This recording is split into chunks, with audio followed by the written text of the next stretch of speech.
రెడ్డిగా మంత్రి కాకాని గోవర్ధన్ రెడ్డి మాట్లాడుతున్నారు. లైవ్ ద్వారా చూద్దాం. ప్రజలకు కానీ వ్యతిరేకంగా తీసుకుంటే కృష్ణపట్నంలో కంటైనర్ టర్మినల్ తరలిస్తామన్నా, లేదా కృష్ణపట్నం పోర్టుకు సంబంధించి మేము అక్కడ లావాదేవీలు కొనసాగించడంలో తగ్గిస్తామన్నా, లేదా ప్రజలకు కానీ ఉద్యోగులకు కానీ వ్యతిరేకమైనటువంటి నిర్ణయాలు తీసుకున్నా ఎవ్వరు అవసరంలే.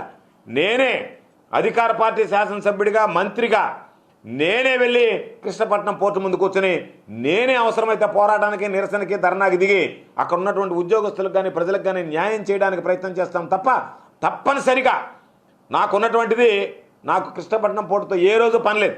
నాకున్నదల్లా స్థానికంగా ఉండేటువంటి ఉద్యోగాలు, స్థానిక ప్రజల అవసరాలు, స్థానికంగా ఉండేటువంటి అక్కడ పనిచేసేటువంటి ఆ ప్రాంతానికి సంబంధించినటువంటి, జిల్లాకు సంబంధించి, నియోజకవర్గానికి సంబంధించినటువంటి ఉద్యోగాలు చేసుకునేటువంటి ఉద్యోగస్తులు, ఆ ప్రాంత ప్రజల వాళ్ళ ప్రయోజనాల కోసం ఎవరు రాబడలేదు.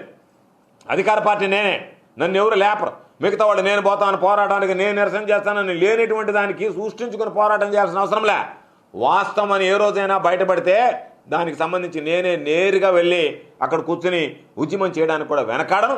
ఏ ఒక్కటి కూడా కృష్ణపట్నం పోర్టుకు సంబంధించి ఏ ఒక్క అభివృద్ధి కార్యక్రమం కూడా అపోహల ఆందోళన అవసరం లేదు.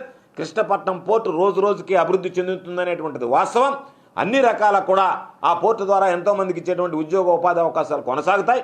ఏ ఒక్క సర్వీస్ కూడా, కంటైనర్ సర్వీసే కాదు, ఏ ఒక్క సర్వీస్ కూడా అక్కడి నుంచి విత్డ్రా కాకుండా చర్యలు తీసుకోవడం జరుగుతుందనేటువంటిది ఈ సందర్భంగా తెలియజేస్తున్నాం. కాకపోతే ప్రత్యేకించి సోమిరెడ్డిని గురించి 2 విషయాలు చెప్పాలి. సోమిరెడ్డి బహుశా వాళ్ళని కాంటాక్ట్ చేసినట్టుగా ఉన్నాడు, వాళ్ళు దరిచారణ ఇచ్చినట్టు లేదు కృష్ణ.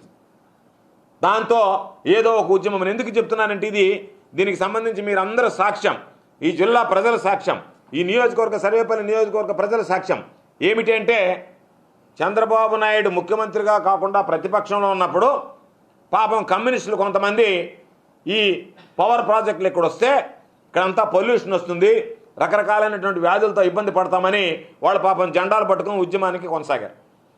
వాళ్ళు ఉద్యమించేటప్పుడు మీరందరూ కాదని పెద్ద జెండా నాటాడు చంద్రమోహన్ రెడ్డి, నేను చేస్తాను ఉద్యమం అని.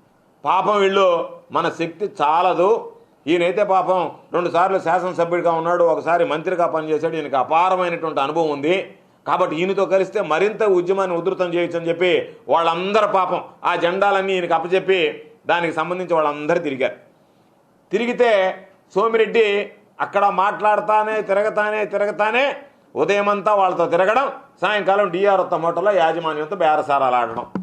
బేరసారం గిట్టుబాటు అయిన దాకా సోమిరెడ్డి ఉద్యమం కొనసాగింది. ఒక సమయంలో సోమిరెడ్డి భయపెట్టాడో, బెదిరించాడో, బ్లాక్మెయిల్ చేశాడో, నేను కూడా వెళ్ళిపోతే నెల్లూరు నీకు దిక్కులేదన్నాడో చంద్రబాబు నాయుడిని తీసుకొచ్చాడు. చంద్రబాబు నాయుడు ఏం చెప్పాడు, ఇప్పుడు కూడా నా స్టేట్మెంట్, మేము అధికారంలోకి వచ్చిన తర్వాత ఈ సెమ్కార్బ్ కంపెనీని ఆధునాతనమైనటువంటి బాంబులు ఉన్నాయి, ఎవరికి ఇబ్బంది లేకుండా ఎక్కడికక్కడే కుప్ప కూలిపోతాయి, ఆ బాంబులను ఉపయోగించి మొత్తం కూల్చి పారేస్తానని చెప్పాడు. పబ్లిక్ మీటింగ్లో చెప్పాడు. ఆ ప్రాంతానికి సంబంధించి అధికారంలోకి వచ్చాడు.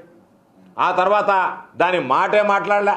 అంటే సోమిరెడ్డిని మేనేజ్ చేసి ఉండాలి, చంద్రబాబు నాయుడిని మేనేజ్ చేసి ఉండాలి, లేకపోతే ఒక ప్రతిపక్ష నాయకుడిగా వచ్చి దీన్ని బాంబులు పెట్టి పేల్చేస్తాను ఆయనే వచ్చి ఇది బ్రహ్మాండమైనటువంటి అభివృద్ధిని రిబ్బన్ కత్తిరించాడు. మేము ఉన్నాం సాక్ష్యం. ఆ రోజు నేను స్థానిక శాసనసభ్యుడిగా. అంటే సోమిరెడ్డి వ్యవహార శైలి, డబ్బులు ఇస్తే వాళ్ళకి వంతుమాడడం, డబ్బులు ఇవ్వకపోతే బ్లాక్మెయిల్ చేయడం. నేను మరలా అడుగుతున్నా, సెమ్కార్బ్ విషయంలో నువ్వు ఎందుకు రాజీ పడ్డావు, వాళ్ళ దగ్గర ఎంత డబ్బులు మింగావు, దాని మీద సమాధానం చెప్పు. అంతేగాని నీకు డబ్బులు ఇవ్వలేదనో, నేను దగ్గరికి జారనే లేదనో, నువ్వు పోతే గేటు కూడా తీవ్ర పోర్టు యాజమాన్యం ఎందుకు తీస్తుంది. నువ్వేమి మామూలుగా చెప్పాడు, నాకు ప్రోటోకాల్ ఉంటుంది, మాజీ మంత్రికి, మాజీ శాసనసభ్యుడికి, మాజీలకు ప్రోటోకాల్ ఉండదు. కాబట్టి నువ్వు ఎప్పుడన్నా ప్రజల సమస్యల మీద మాట్లాడితే నిన్ను వాళ్ళు స్వాగతిస్తారు. కానీ నువ్వు ఎంతసేపటికి సందాల కోసం పోతే నిద్రలేస్తే వాళ్ళని పీక్కు తింటుంటే వాళ్ళు ఎక్కడి నుండి రానిస్తారు. లోపలికి పోయాడు అని అంటే నాకు 25, 30 ఎంతో కొంత వాళ్ళకి టెండర్ వేస్తుంటాను, వాళ్ళు భరించలేకపోతుంటారు. కాబట్టి వీటన్నిటిని దృష్టిలో పెట్టుకొని ఈరోజు కొత్తగా ఒక పన్నాగం పని దీని మీద రాజకీయాలు వస్తున్నాయి కాబట్టి ఏదో ఒకటి ప్రభుత్వం మీద బురద చల్లాలా, గోవర్ధన్ రెడ్డి మీద బురద చల్లాలా, నాకు డబ్బులు ఇవ్వలేదు కాబట్టి కృష్ణపట్నం పోర్టు మీద మాట్లాడాలని చెప్పిన ఆలోచన చేస్తున్నావు. నీ ఆలోచనలు ఫలించవు.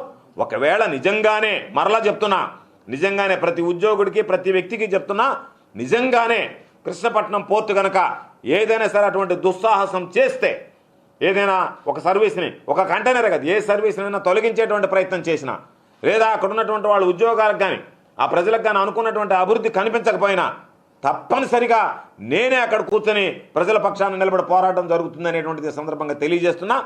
ఎవ్వరు కూడా ఆందోళన చెందాల్సినటువంటి అవసరం లేదు. రాబోయే రోజుల్లో మీరే చూస్తారు.